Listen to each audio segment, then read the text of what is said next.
So now let's just get our AFC, NFC, and Super Bowl champion picks. Who do you guys got?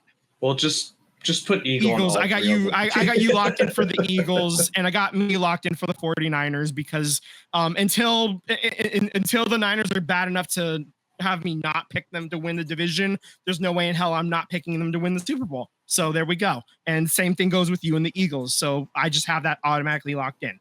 All right. Yeah. So Sam. I'll take the Buffalo Bills in the AFC. Okay. And the Eagles in the NFC. Okay. And who's your champion? I think it's going to come down to the same thing as it did last year. The Eagles got the best fucking roster in the league, dude. They got the most talent, deep. It's going to come down to who has the most horses at the end of the race. And I think right now the Eagles just have too many damn horses. Fair enough. Tyler, who's your AFC champion? Yeah, I was thinking Bills too with you. I think I'm going to switch gears though. I think I'm going to go Ravens. I think they finally get over that hump. Okay. So I think that's going to happen. They've retooled a lot defensively. The thing about the Bills is that wide receiver core wise, I think it's still a question mark for me. Obviously the Chiefs are going to be in play every single year. I think the Bengals just scare me defensively. And then the Ravens, the only thing that scares me about the Ravens is that roster's old.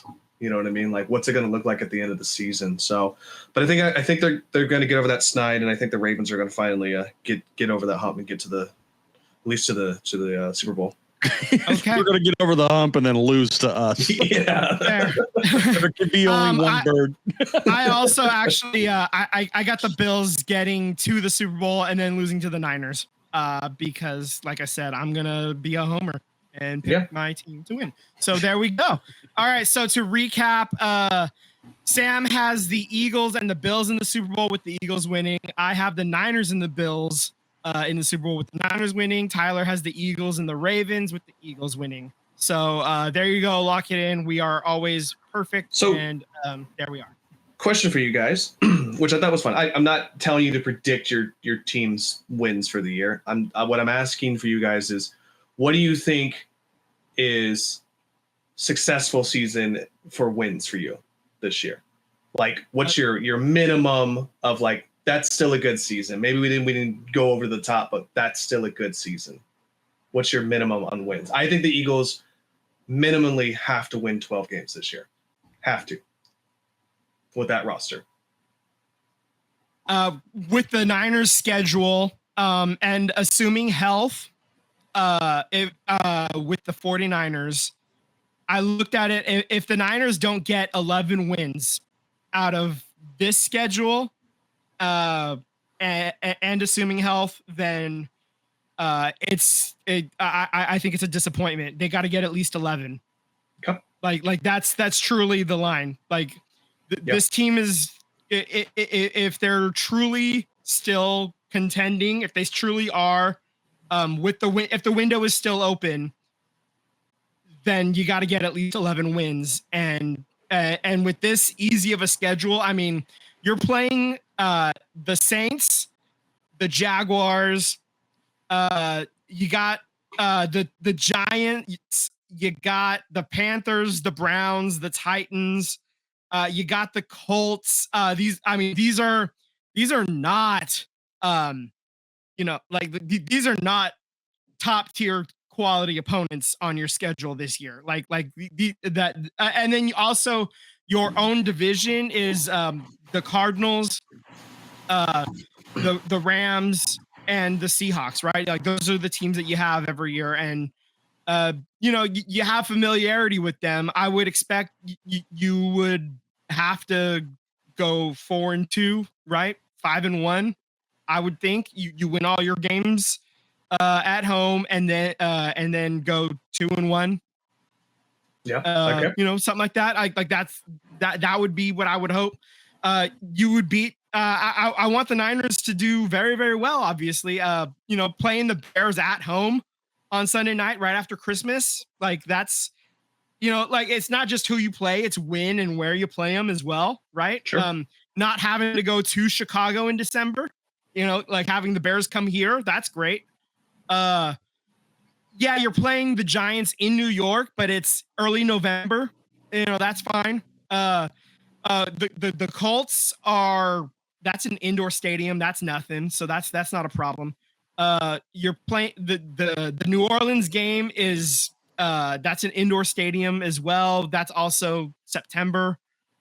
So like just this whole schedule itself, I'm the Tampa Bay game, that's mid-October, so you're not getting the sweltering Florida heat so much. You're also like, you know, it's also kind of clear of the hurricane season for the most part as well. So like you're hitting it at the, you know, a pretty good time, hopefully, you know, like hopefully you're clear of most of the bad stuff.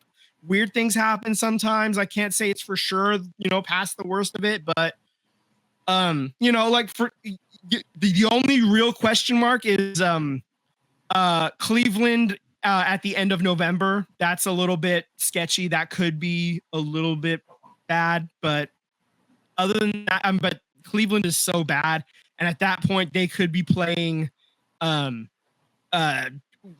Gabriel, like that could be the guy who's starting that game, and like that guy was on nobody's draft board, so like that could like that's a game that you gotta win that one no matter what. So like I feel really like so you got him at 11. 11 is a 11 is my basement floor. Like if I don't get 11 wins out of this team, this season is garbage. Even if they do make the playoffs at 10-7 in a wild card, like I do not feel good if they only get 10 wins. Like even if they do make the playoffs, I'm not feeling great about it. You know.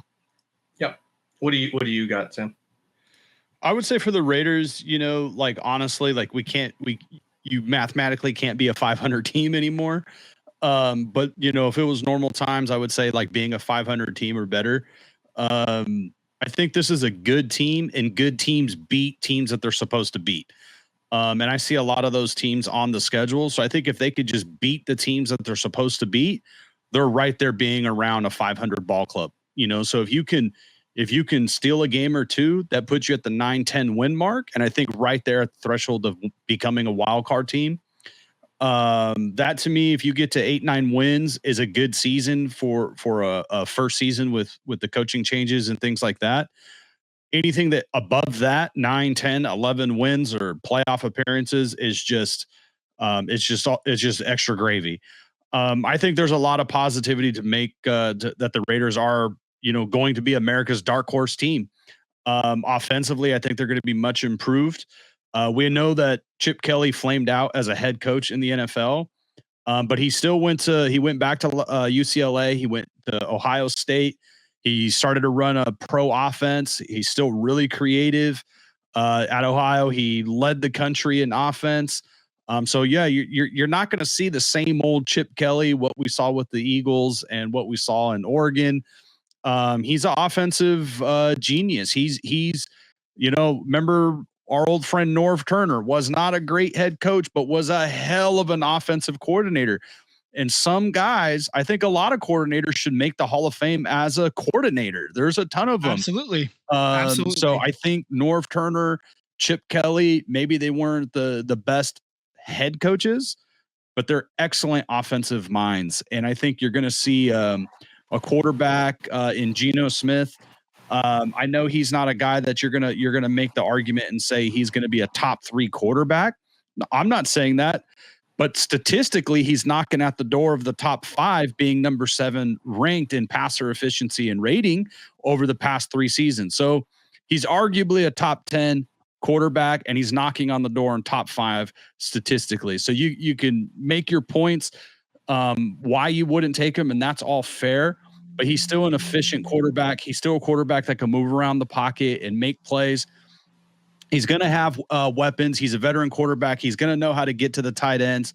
The Raiders have 2 sweet tight ends that he's going to be able to work the middle of the field. Obviously, Brock Bowers is going to cook. And then you have somebody like consistent pass catchers, in Jacoby Myers. He didn't drop a pass last season, and that was coming off of Aiden O'Connell and Gardner Minshew, and now he's going into the season with Geno Smith. So I expect offensively them to be greatly improved. They were terrible last season, historically bad. They are not going to rank 32 in offense or 31 in offense. They are going to move up drastically. They're going to be a top 15 offense.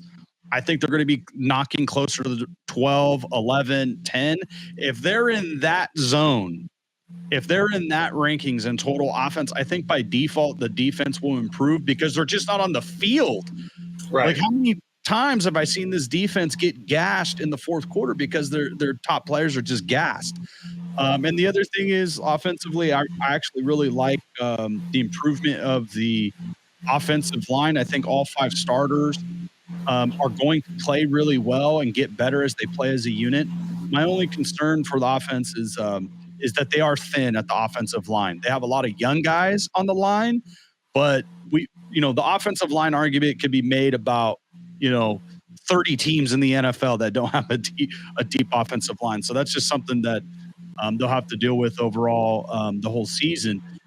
Defensively, they still got Max Crosby.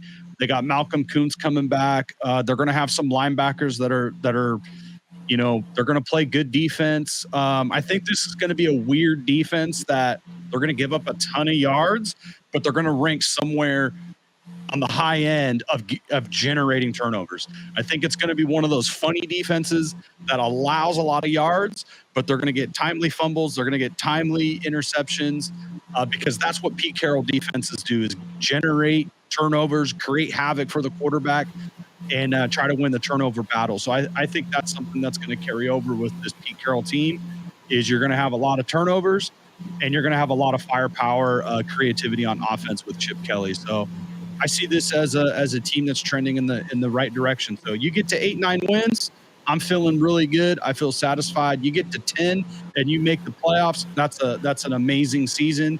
I think this is a good team. They're going to beat the teams they have to, but to be a great team, you got to beat good teams. That's what great teams do, is they beat anybody who is on their record. So, but the Raiders, they got to earn their stripes. They got to become a good team first. Win the games that you're supposed to. And it's going to happen week 1. They're going to New England. They're going to punch them in the mouth. They're going 1-0, baby. Ashton Genty, he's going to. And his audio went out because he clipped himself. No, so to your point, guys, I mean, I agree that the good teams have to be a good team, you have to beat the good teams, right? So the reason why I gave the Eagles such a 12 win is because I looked at the schedule, much like you were doing, Vince, and there's literally 3 teams that were not above 500 last year. That was the Cowboys, that was the Giants, and that was the Raiders. Every other team was well above 500 that's on our schedule this year. So, there's tests to be made this year, but with this roster, I think you have to have 12, if not more, wins to prove that this last year wasn't a fluke. Right, this roster isn't a fluke. It's not the dream teams of the Eagles of old, where they had all the best players that were sub 30 and it flopped. Right, so I think you have to have minimum 12, if not more. It is going to be a tough season. Your matchups week in and week out are pretty tough every single week. So, but again, everyone's 0-0. I'm excited just like everybody else, and I can't wait to get the season started.